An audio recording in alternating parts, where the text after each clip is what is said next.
ইরানের কারাগারে হামলা আন্তর্জাতিক আইনের গুরুতর লঙ্ঘন বলে উল্লেখ করেছে জাতিসংঘ।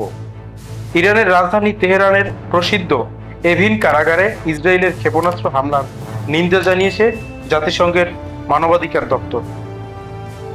গত সোমবার 23শে জুন এই হামলাকে আন্তর্জাতিক মানবাধিকার আইনের গুরুতর লঙ্ঘন বলে আখ্যা দিয়েছে সংস্থাটি। খবর আল জাজিরা।